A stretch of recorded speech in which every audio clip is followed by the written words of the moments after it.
Thanks for wasting our time today. I understand this is a marriage proposal, but we do not approve. Please give up and go home now. When we went to my boyfriend's family home to announce our engagement, his mother glared at me, speaking down to me like this. I knew from the start that his parents didn't like me. But I can't back down here. I steeled myself and proceeded to introduce myself to my future in-laws. My name is Marina.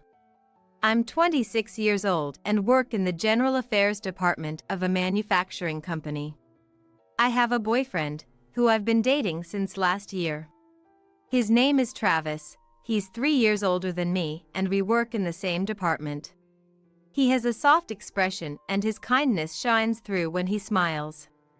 That's what made me fall in love with him. Since we both live alone, we often visit each other's places and enjoy our dates on the weekends. We've built a happy relationship. My parents' home is nearby, so I often take Travis to their place to hang out. My parents really like Travis, and when he visits, they always serve up great meals than usual. Travis gets along well with my father, and I thought that everything would be fine even after we got married. However, Travis has always been reluctant to introduce me to his parents. When I asked him why, he looked troubled. Could you wait a little longer? My parents are nothing like yours. I wish I had been raised by people like your parents. When he said this, he looked somewhat sad. I wondered if he might be on bad terms with his parents. I decided to wait until he was ready to talk about it. I wasn't in a rush to get married, and I thought it would be best for him to tell me when he was ready. But life doesn't always go the way you want it to. One holiday, while Travis and I were heading to our favorite restaurant, a surprising turn of events unfolded. As we were guided to our seats by the staff, Travis suddenly looked shocked and began to fidget uncomfortably. What's wrong? I asked. He was at a loss for words and could not answer properly. Well, he said, looking away.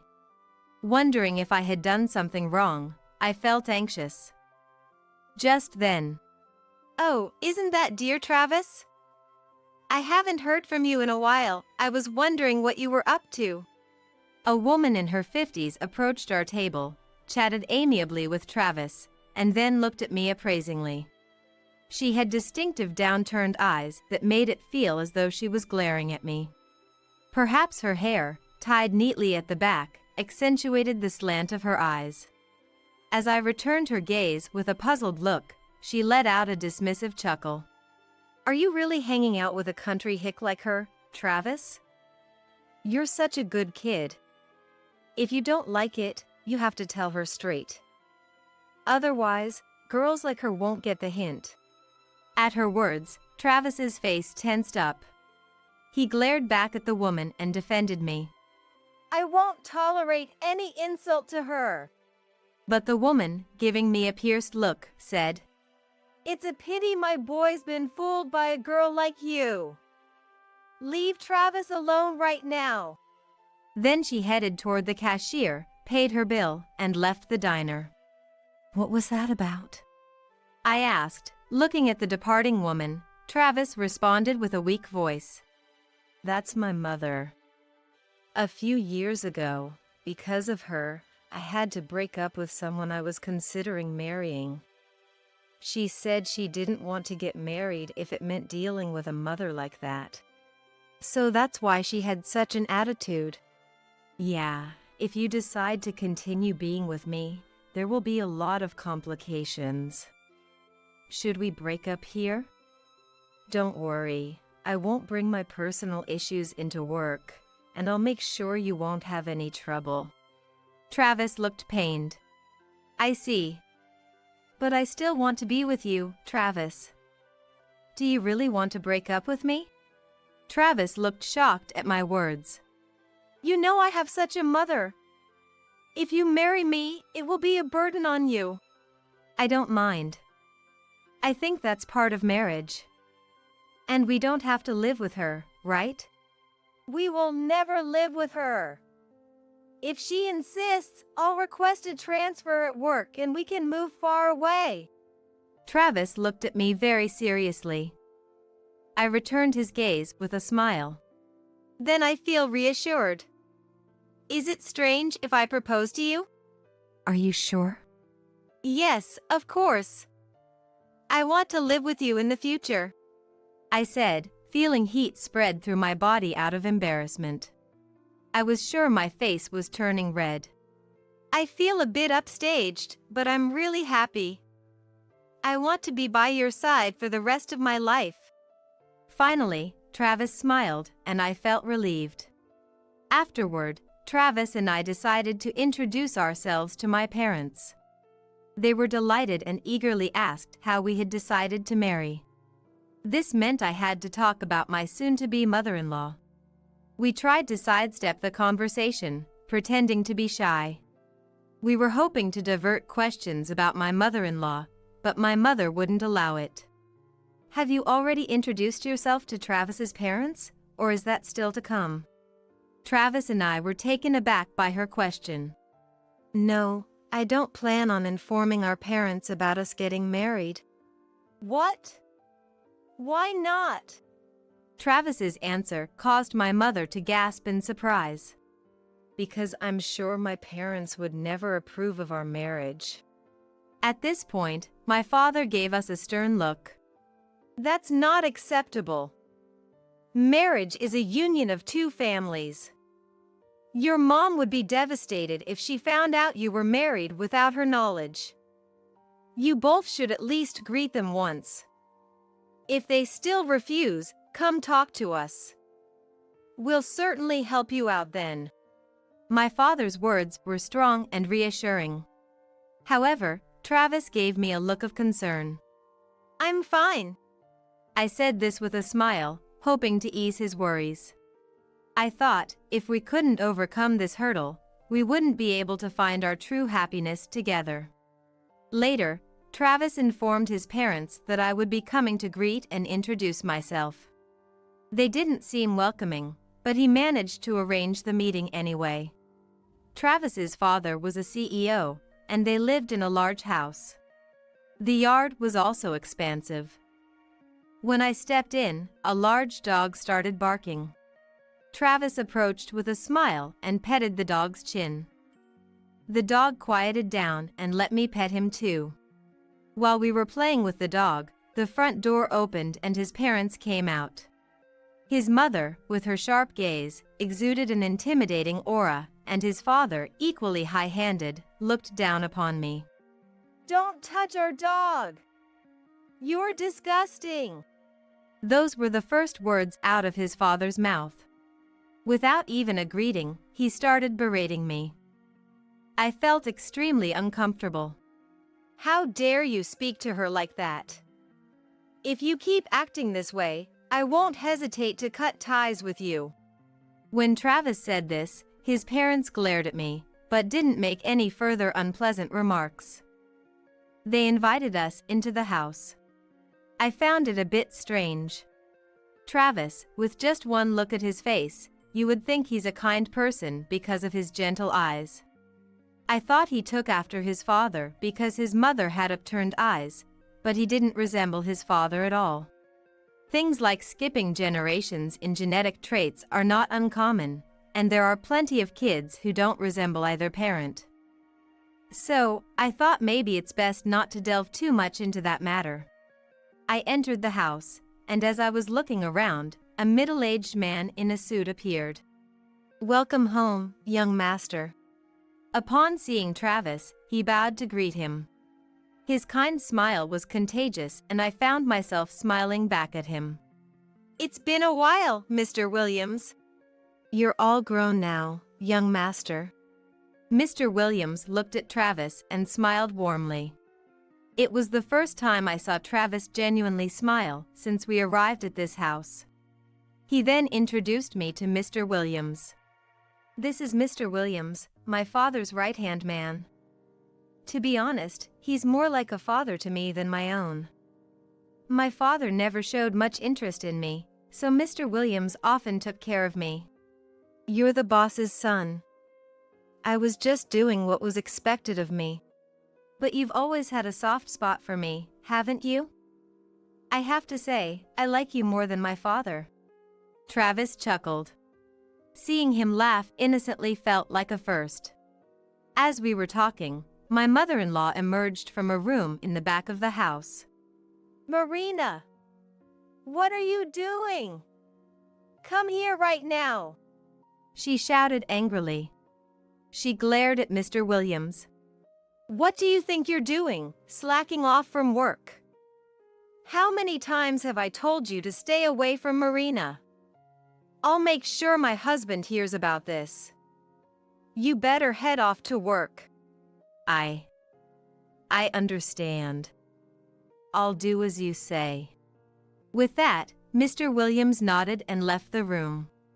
As an office worker who only does clerical work, I wonder if being the CEO's secretary means you have to visit the CEO's house and be at the beck and call of the CEO's wife? Travis glared at his mother and protested. Why do you always treat Mr. Williams so harshly?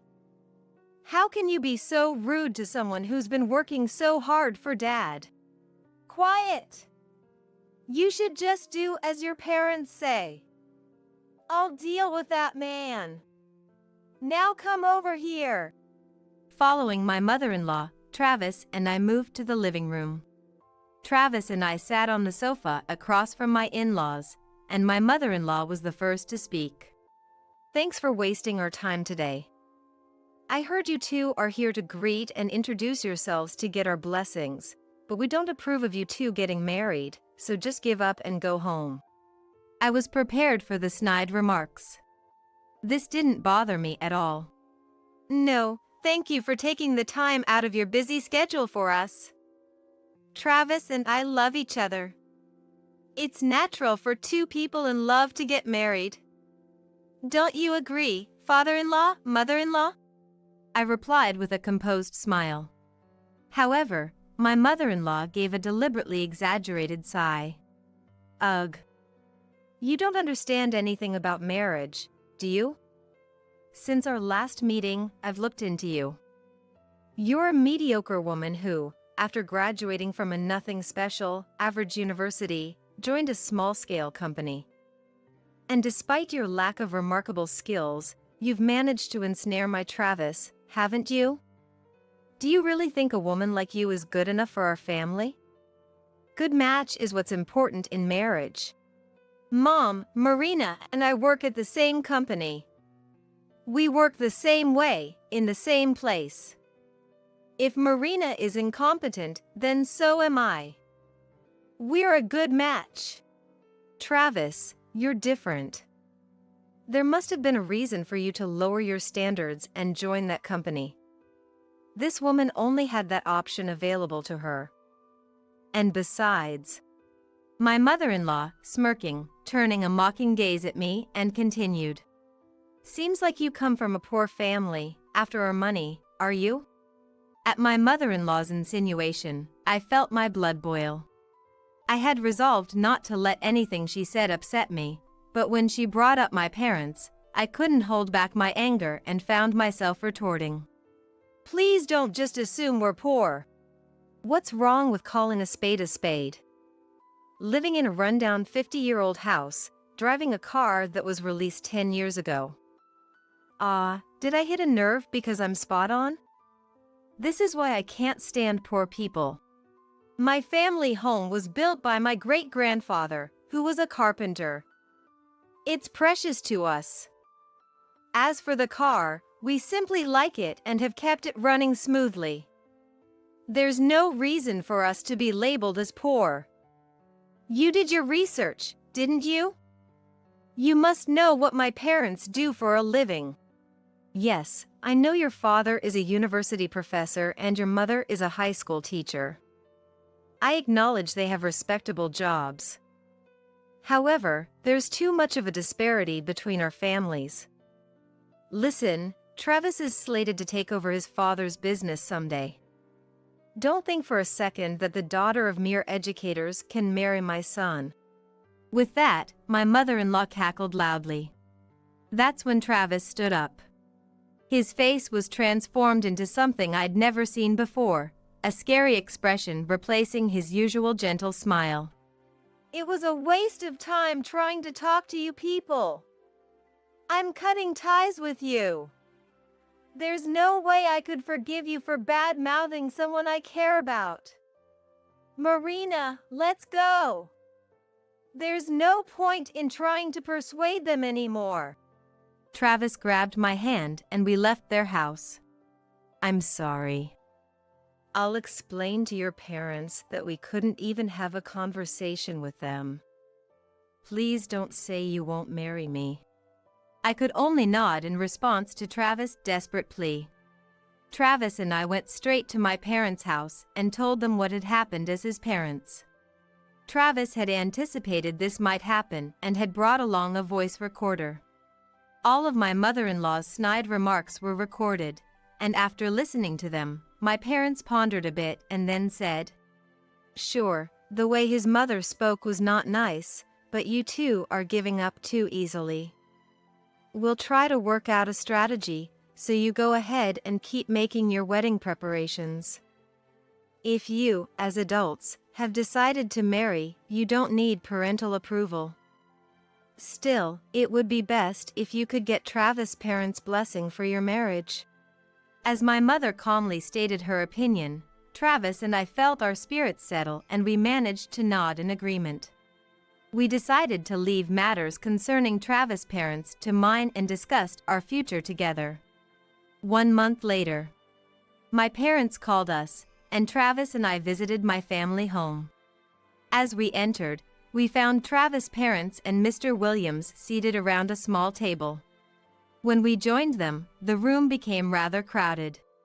I thought Travis' parents might start making snide remarks again, but they sat quietly.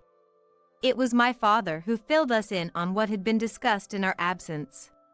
Travis's parents looked into us, and so, we decided to investigate them in return. His parents married 30 years ago after his mother became pregnant. At that time, his father had just started his company. Mr. Williams, who was an ordinary employee at that time, had also supported his father devotedly. As my father was explaining, Travis interrupted. "All that is common knowledge in our family. Mr. Williams started as an ordinary employee but was promoted to the position of my father's personal assistant in recognition of his achievements. My mother raised me almost single-handedly while my father was struggling with managing the company. It seems Mr. Williams supported not just my father but my mother as well." As Travis finished speaking, my father nodded. "Mr. Williams indeed supported your family in a very dedicated manner. Now, the topic is going to shift a bit.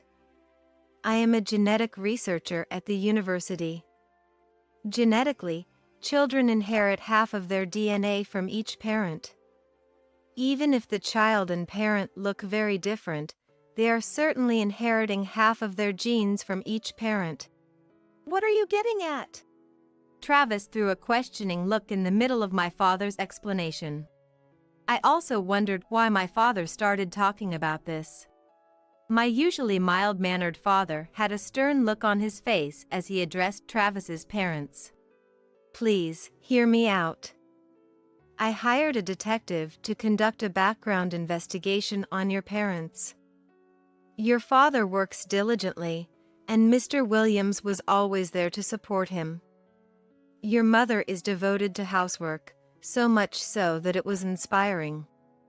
However, when I looked at your pictures, something seemed odd. Neither of your parents have a widow's peak, but you, Travis, do. This trait is known as a dominant trait, meaning a child with a widow's peak can only be born to a parent with the same feature. Moreover, don't you think Travis looks a lot like Mr. Williams? Particularly the drooping eyes and the widow's peak. So, I thought maybe, and I called your parents here to talk." After my father finished his explanation, Travis looked at his parents and Mr. Williams in astonishment. Unlike my father, I am a French teacher like my mother, and I am good at French. I never noticed the difference in their foreheads, even if I did. I am no expert in genetics. After a period of silence, Travis's father began to speak. 30 years ago. I was so consumed with my work, I neglected my family entirely. That was when my wife told me she was pregnant. I had been hiding about my infertility from my wife. I was angry about my wife's affair, and she was angry that I had kept my infertility a secret. After a big fight, I told my wife that if I were to raise her child as my own, I would forgive her infidelity. In turn, she said that if I forgave her infidelity, she would forgive me for hiding things. Then, I made Mr. Williams my personal assistant and kept him under watch to prevent my wife from continuing the affair. After Travis's father spilled everything, he sat there with a blank face as if his soul had left his body. On the other hand, his mother began to sob. I loved Mr. Williams. I wanted to raise Travis with him. Travis is a treasure that I created with a man I truly loved. I can't hand him over to a woman I don't know. I absolutely will not allow this marriage. As his mother wiped her tears and glared at me, Travis gave her a contemptuous look. I've always been aware that I wasn't loved by you, Dad. I felt my mother's abnormal obsession towards me. I often wished that Mr. Williams had been my real father. But what's this now? You three are disgusting. Mom, I no longer want to think of you as my parent, and even if Mr. Williams is my biological father, I won't recognize you as such. I won't forgive any of you. I will cut ties with you all and marry into Marina's family. As Travis uttered those words, his mother rose and began to cling to Travis, crying. That's not allowed. Travis is mine. I won't hand him over to anyone, especially not to some commoner. Let's live together, then I will allow your marriage.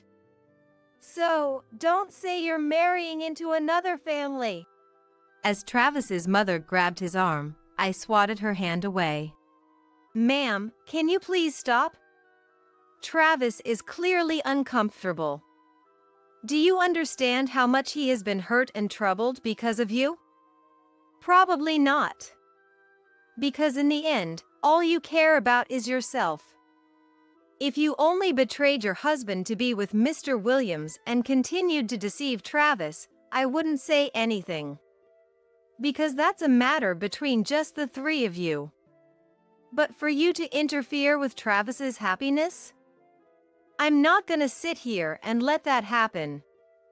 Why don't you put his happiness first? If you don't like me, that's fine. But if you just want to manipulate him as you please, you're failing as a mother. From now on, I will make Travis happy, so don't get in our way. After I blurted that out, his mother began to cry again. She was cursing at me, calling me a cruel woman, but Mr. Williams was comforting her. And we decided to discuss future matters at a later date. A few days later, Travis's parents officially apologized to my husband and me, and my parents. They accepted our marriage, and Travis and I officially turned in our marriage certificate. Travis moved into my house. In the end, it seemed Travis's father could not forgive his wife's infidelity. Too much time had passed to ask for compensation, but they divorced and split their assets. Mr. Williams also resigned and moved far away with Travis's mother.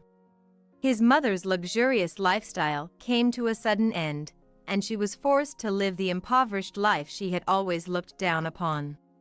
She occasionally sends letters asking Travis for financial help, but he ignores them entirely. Travis has severed ties with his father because they are not blood-related. He has no intention of becoming Mr. Williams's adopted son now, so legally, he remains to be the son of his father. They seem to have come to terms with this.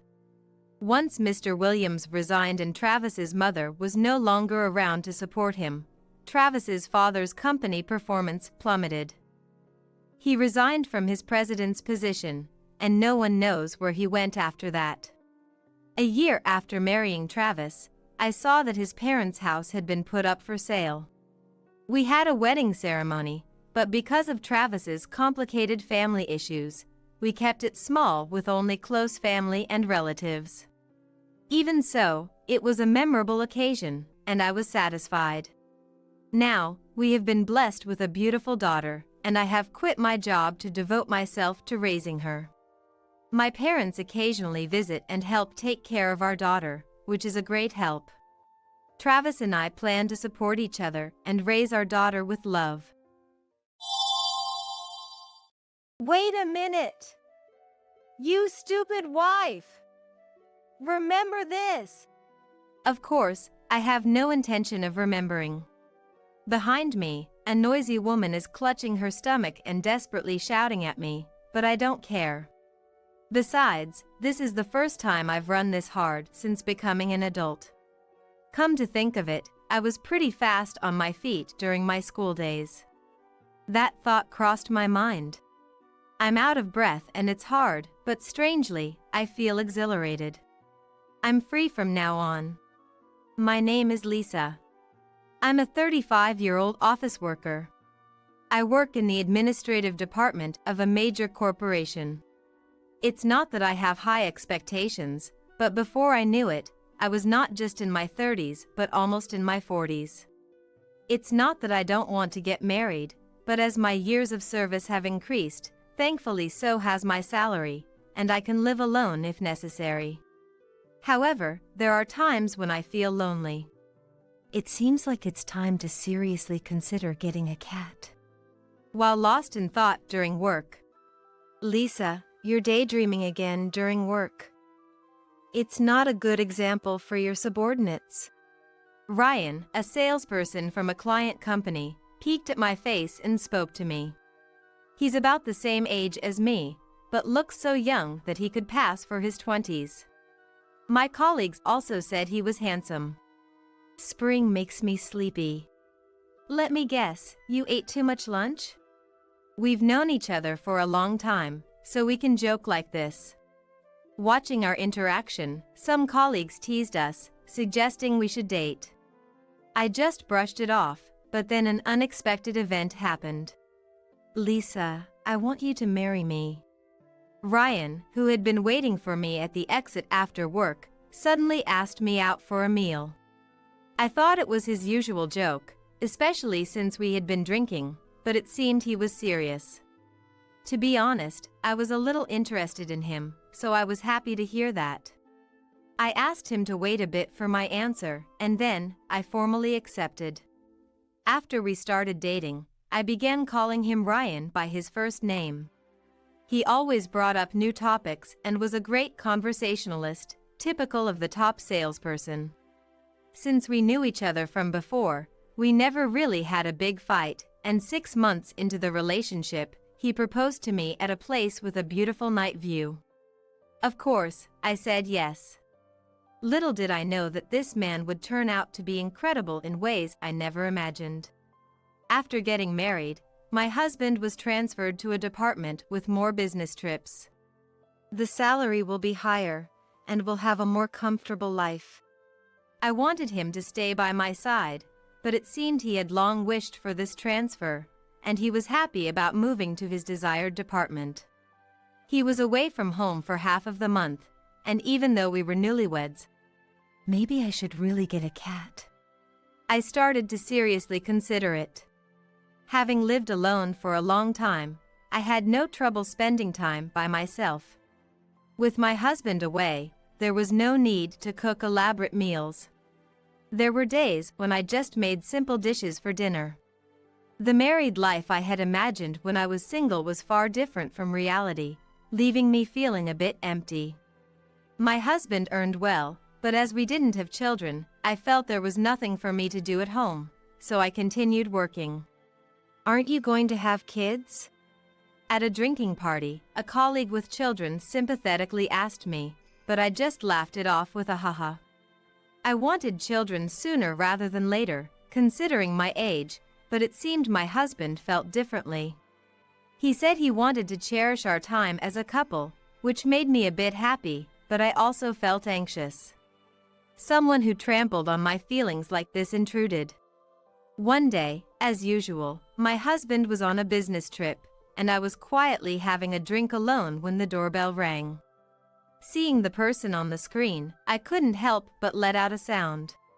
I couldn't just ignore it, so I let the person into my room. Please call before you come, Mia. How many times do I have to tell you?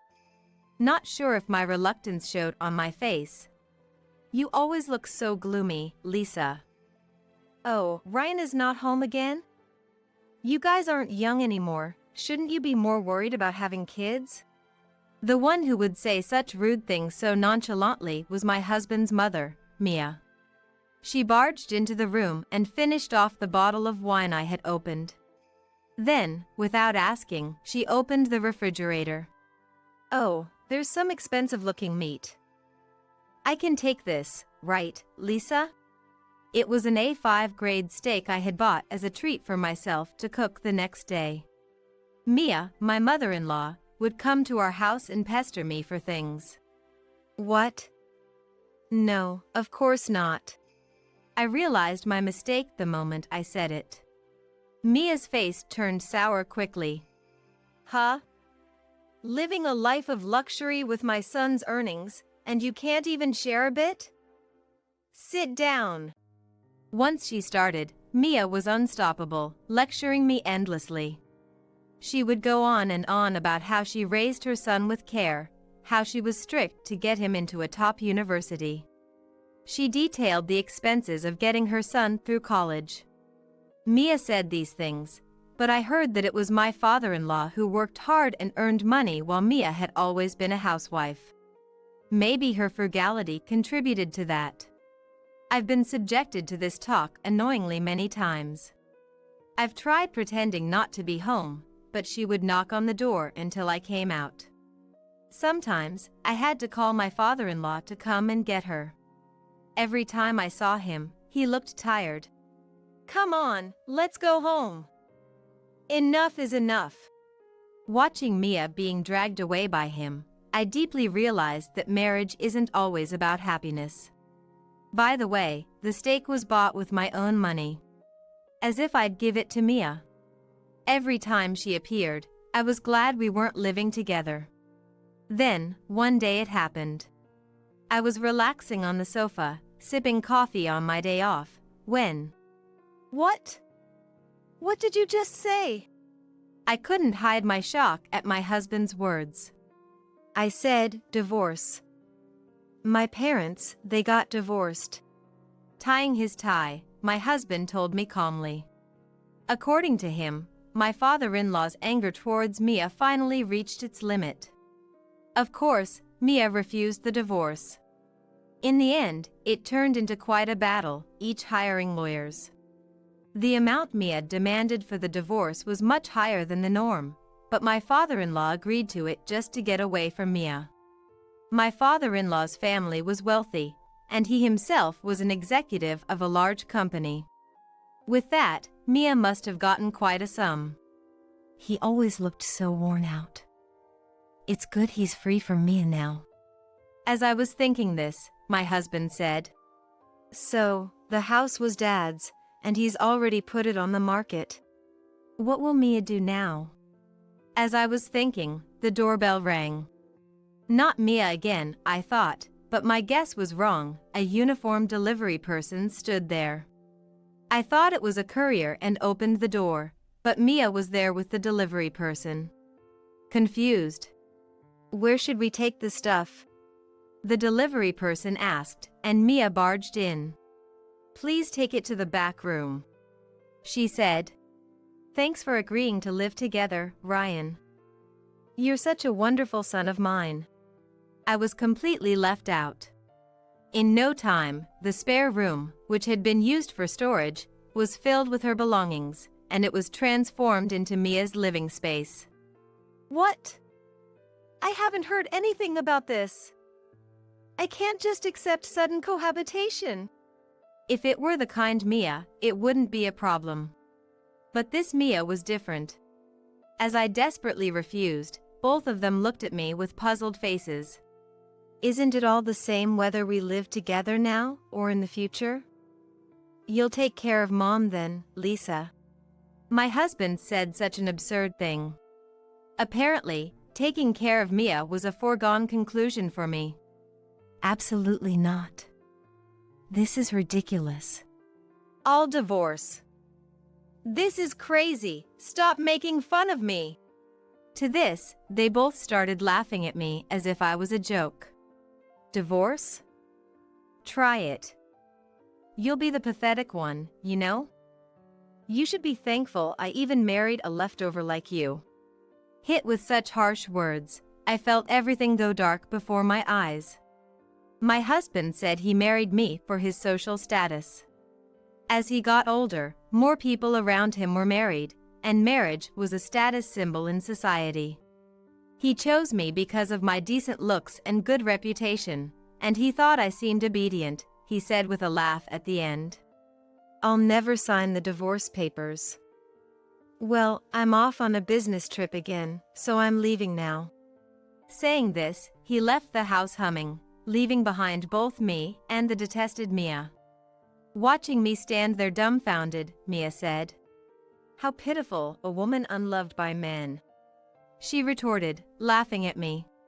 You're one to talk, having been divorced yourself. That's what I said. Mia screamed, but I couldn't afford to waste my energy on this woman.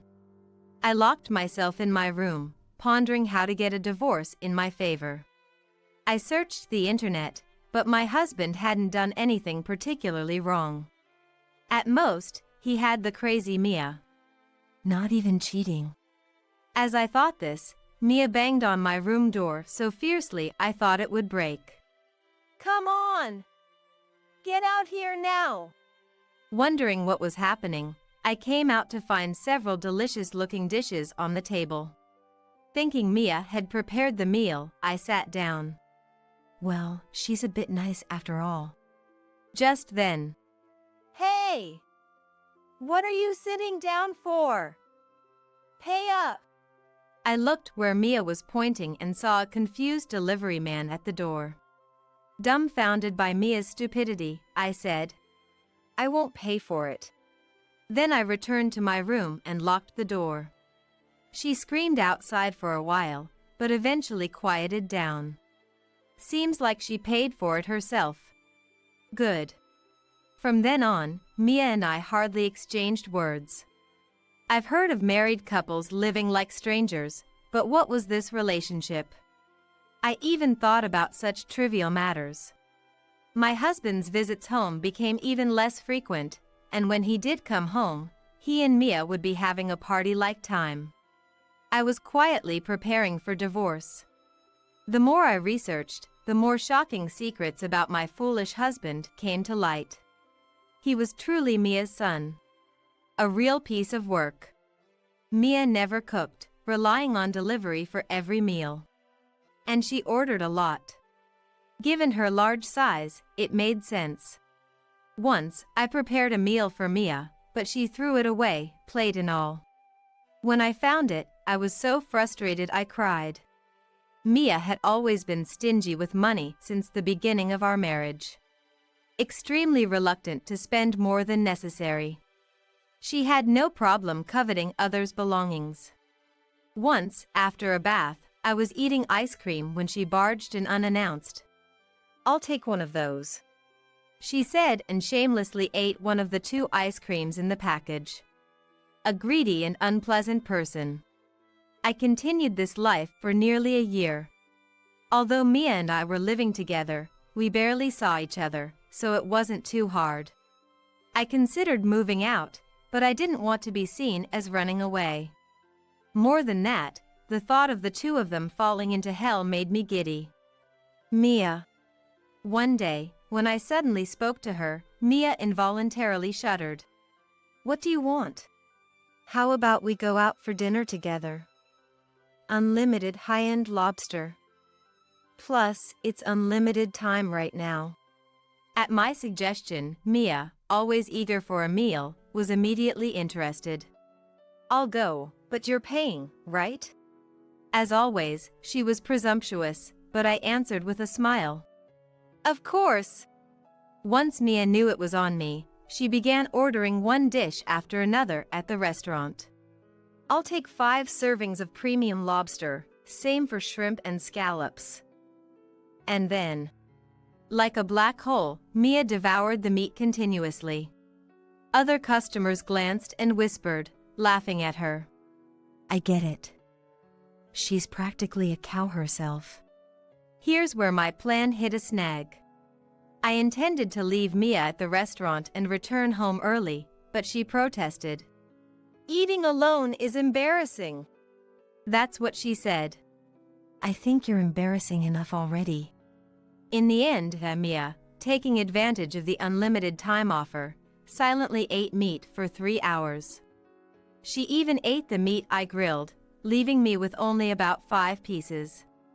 After 3 hours of that, when it was time to pay, the server said with a forced smile, We look forward to seeing you again. But his eyes weren't smiling. He probably hoped never to see such a customer again. Well, that was an okay restaurant. I was infuriated that her first comment was that, after eating and drinking on someone else's dime. I was thinking of where to take her next when suddenly, ouch! Mia collapsed, sweating profusely. And in obvious pain. What happened? Are you giving birth? Don't joke at a time like this. The cause of her stomach pain was obvious. In extreme pain, Mia panicked. Hurry, this is serious. Call an ambulance, quickly. I thought the real problem was her head and stomach, but to avoid further embarrassment from her loud cries, I did as she said and called an ambulance. Fortunately, it arrived in about 15 minutes. By then, Mia had quieted down, but she was crouching and holding her stomach in pain. What happened? The paramedic asked. My stomach hurts. Mia could barely speak. We'll take her to a nearby hospital. Are you her daughter? Son's wife? Please come with us.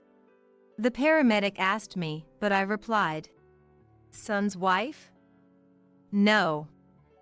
I know her, but she's practically a stranger now. I think her stomach pain is because she ate meat nonstop for 3 hours at that lobster place. I explained emotionlessly. 3 hours. I see. The paramedic's face twisted in disbelief. Well, I have urgent matters to attend to, so I'll leave now. Her son is around, so please contact him. I said and ran off as fast as I could. From behind, Wait! You stupid wife, remember this! I heard Mia shout, but of course, I had no intention of remembering. I hurried home. When I arrived, the movers I had arranged were there too, and I left the house with my packed belongings. A few hours later, my mobile phone was bombarded with calls from my husband. The hospital must have contacted him. Hey Lisa! What are you doing? Mom is in trouble. What am I doing now? I'm sitting on my new sofa, elegantly drinking coffee. I retorted.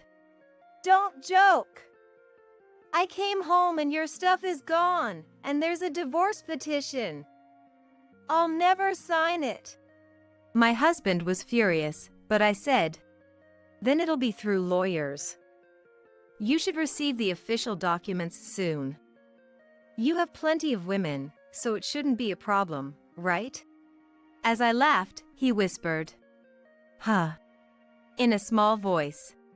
I had hired a detective agency to gather information on my husband for a favorable divorce. And what a surprise! One evidence after another came out. I quickly found out about a woman he was involved with in Chicago. Just as I thought that was it, there was a woman in Los Angeles, then New Orleans, and recently Denver. The number was so high that my female lawyer and I joked. Where do you think the next one will be? I bet Atlanta. We even had the luxury to guess the next affair location. After all this, gathering evidence against him took a lot of time and money, but thinking about him going to hell made it all seem worth it. I hated my husband that much. I didn't leave that house because I wanted to save on rent. It was also a part of my small pride, a determination not to lose. I planned to demand a security deposit for the divorce lawsuit from all the women involved, but it turned out my husband had pretended to be single. I thought he was the lowest of the low. However, one of the women he deceived reported his misdeeds to the company where he worked. As a result, he was demoted to a minor subsidiary and, with his pride wounded, he quit the company. It seemed the matter with the women was settled through settlements. I heard it cost a pretty penny. I thought, serves him right, from the bottom of my heart. Eventually, our divorce was successfully finalized. I made sure he paid the full amount I had asked for the divorce security deposit. The source of the money? He had to sell his stocks and savings from before we were married, and it still wasn't enough. Most of it was paid by Mia, my ex-mother-in-law. Despite receiving a substantial amount from her ex-husband during their divorce, it seemed she had nearly run out of money. She must have been shocked to see her son in such a mess after she got out of the hospital. Good riddance. By the way, Mia's stomach pain turned out to be appendicitis, not food poisoning. Seems like her stomach is just as unbelievable as ever. Mia always focused on academic credentials, but I thought she should have taught her son other important lessons. As for my ex-husband, his final choice of woman was, disgustingly, a colleague from my workplace. It was the same married colleague who kept nagging me. Aren't you going to have kids? Having an affair with someone else's husband while being married herself, how foolish. I made sure to demand a security deposit from her. But this colleague hadn't realized she was just one of many, and their relationship ended quickly. It seems she got divorced too. Once, on my way to work, I saw my ex-husband and Nia in shabby clothes. The once handsome man had lost his hair due to stress, looking like a defeated samurai. Almost unrecognizable, appearing in his 50s. Mia, once so plump, had lost a lot of weight. They both looked like they were living on the streets. It was none of my business. As for me, I continued working but requested a transfer to an affiliate company. Thankfully, my take-home pay remained the same, and I continued my previous lifestyle. One thing has changed. When I come home and say, "I'm back," 2 adorable cats come to greet me, twining around my feet. Wait a bit, I'll feed you soon. A friend was looking for a home for 2 sibling cats, and I finally got my long-desired pets. For them, I moved to a pet-friendly apartment. Every day is now a storm of affection. For now, I've had enough of marriage. I plan to spend my days happily with these cute cats. The mortgage for this place is $5,000 a month. I'm sure you, Hannah, can afford it. Please take care of it. What?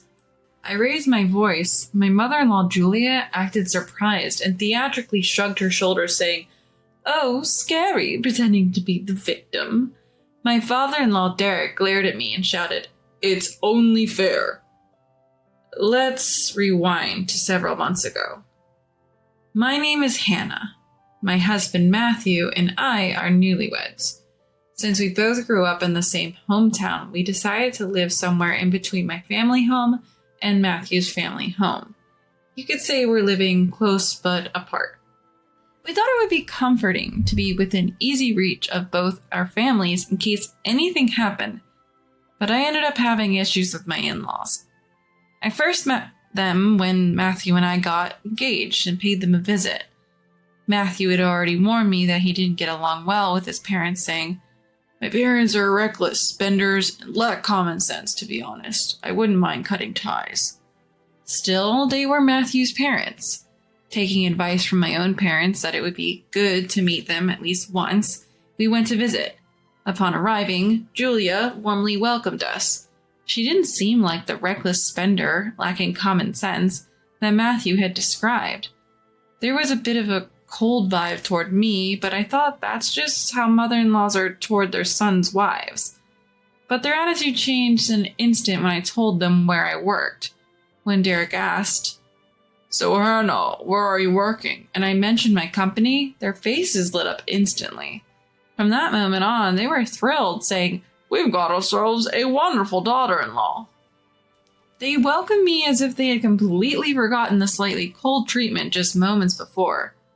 On our way home, Matthew warned, "Be careful around my parents." But at that time, I didn't understand what he meant. Then Matthew and I got married. A few weeks into our new life, I got a call from Julia after work. I picked up the phone and Julia quickly said, "Hannah, please come over right away. We'll be waiting at home," before hanging up. I thought maybe something had happened to my in-laws, so I rushed over to their house. Running in a suit in the summer heat, I was soaked in sweat. Though I was a sweaty mess, I rang the doorbell and a smiling Julia greeted me, making me feel a bit relieved. "Thank you for coming," she smiled as she welcomed me in. I wonder why they called me over. Sitting in the living room with a cup of coffee, my in-laws walk in with a laptop smiling. "What's going on? Is there something wrong with the laptop?" "No, actually, we have something we want you to buy for us, Hannah." "Buy for you?" Confused by the unexpected request, I'm left speechless. Ignoring my bafflement, Derek opens the laptop. Displayed are pictures of high-end designer bags and luxury watches. "So you want me to buy these for you?" "Yes, I'd like the bag and your father-in-law wants the watch." "Why should I buy these things for you?" My question prompts a sudden change in their facial expressions. The smiling faces turn stone cold and I feel a sense of dread. "We gave you the treasure that is our son, didn't we? You could at least buy us this much in return." "You work for a well-known company, Hannah. You're wealthy. Just buy them, no complaints." Frustrated, I shake my head. I can't justify buying such expensive gifts when it's not even a special occasion. Nonetheless, they keep pushing, eventually yelling at me from both sides. Overwhelmed, I end up caving in and making the purchase. The moment I buy the items, they return to their pleasant demeanor. "It's hot. Take your time and relax before you go," they say, which somehow makes it even more unsettling. Since I gave in once, they keep summoning me to buy various things for them. Each time I try to refuse, but ultimately my fear of being yelled at from both sides made me give in. Matthew had told me he was often pestered for money by his parents when we were dating. But I always hesitated to bring it up because he clearly despised his parents. Feeling trapped and unsure what to do, another call from them comes in. I went to my in-laws' house wondering what I would be forced to buy this time. I knew from past experiences that if I didn't respond to the calls, I would receive a series of line messages like a demon. As usual, I was led into the living room, expecting my step-parents to bring their laptops again. But this time, it was different. This time, they bring out a stack of receipts. "What's this?" "This is 1 month of our living expenses. We thought you could cover it for us." "What?"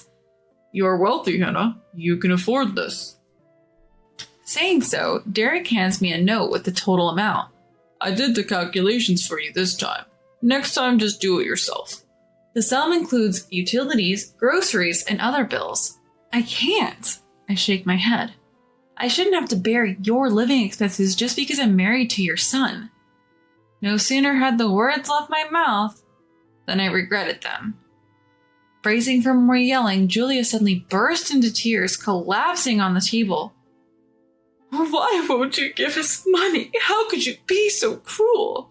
Derek, who's hugging a loudly sobbing Julia, yelled, "This is outrageous. People usually send money to their parents willingly, and we even calculated how much you should give us. Both Derek's shouting and Julia's wailing ring in my ears. I just want to leave this place. I want it to be over. Unable to tolerate my in-laws' incessant complaining, I find myself handing over money yet again. But my funds are not infinite. At this rate, my savings will be drained by my in-laws. As I head home, I'm determined to talk to Matthew. But when I see him, I realize he's not in the state for any discussion. Though he came home before me, Matthew was just sitting in the dark staring blankly. Matthew, what's wrong? Turn on some lights at least. When I flip on the lights, Matthew turns his face towards me. What's going on? I ask a visibly drained Matthew, who replies, I've been laid off. Matthew had been troubled by conflicts with his boss for some time. Since we work in the same field, it wasn't surprising that Matthew was laid off. It must have been his disagreeable boss who put him on the chopping block. I can't add any more stress to Matthew's life right now. I keep the situation with my in-laws to myself. Weeks later, my in-laws summon me again, but this time it's different. Instead of their home, I'm called to a different location. And there it is, a mansion that stands out even in a suburban neighborhood. After double-checking the address and my map again, I ring the doorbell. A voice says, Come in! It's unmistakably Julia. Why is Julia here? Although I have many questions, I enter when Julia says I can. Julia greets me in the entryway. Welcome. Whose house is this, I ask. Julia said with a surprised look on her face. It's our house, says Julia, looking shocked. I'm dumbfounded. My in-laws had been begging me for money, yet they've managed to build this mansion? As I'm guided into the living room, Derek is there. I sit down opposite them. How did you build a house like this? We took out a loan. Even old folks like us found a lender willing to lend. How will you repay the loan? Asking you to help with that is why we invited you today, Derek laughs.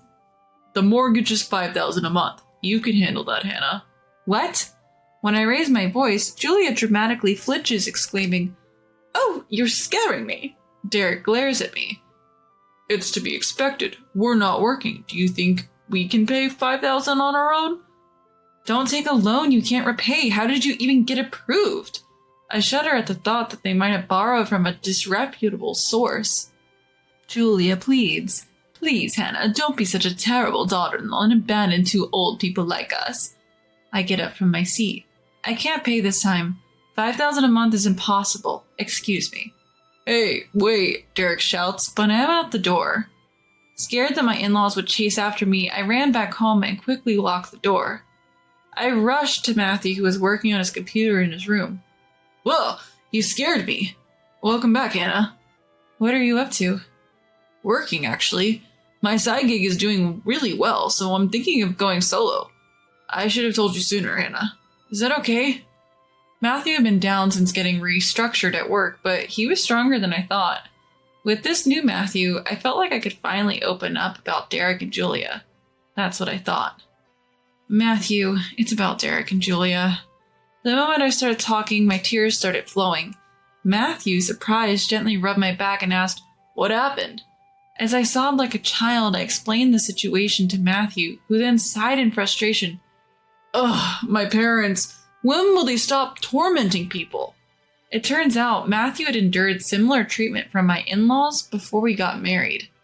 Since he had calmed down after getting married, he thought that his parents had also become calmer as they got older. Who would have thought they'd be targeting you, Hannah? What should we do? At this rate, we'll have to pay Derek and Julia $5,000 every month. Matthew thought for a moment, then said, Let's move. If we move and change our numbers, we can cut them off for good. But if they come to my workplace, we're done for. They even know where I work. Feeling cornered, Matthew made another suggestion. In that case, weeks went by, and then I got a call from Julia. Hannah, where are you? Your old address has a different name on it. They said you're not at work. The due date for the loan is long past. I calmly responded, I'm not paying. What? The loan. I'm not paying it. Figure it out yourselves, and by the way, this number will soon be out of service. I'm not done talking. Ignoring her, I hung up. Matthew and I immediately changed our phone numbers, cutting off all contact for good. To escape my in-laws, we moved abroad. We only shared our new contact information with my parents and close friends. What Matthew had suggested was for me to quit my job and move overseas. Matthew had made it big in the online business world, allowing me to quit my job. We were doing just fine on his income alone. Now I work part-time in a foreign country to earn some extra cash. I got word from a former coworker that my in-laws had showed up at my workplace yelling, "Where's Hannah?" They even got escorted out by the police.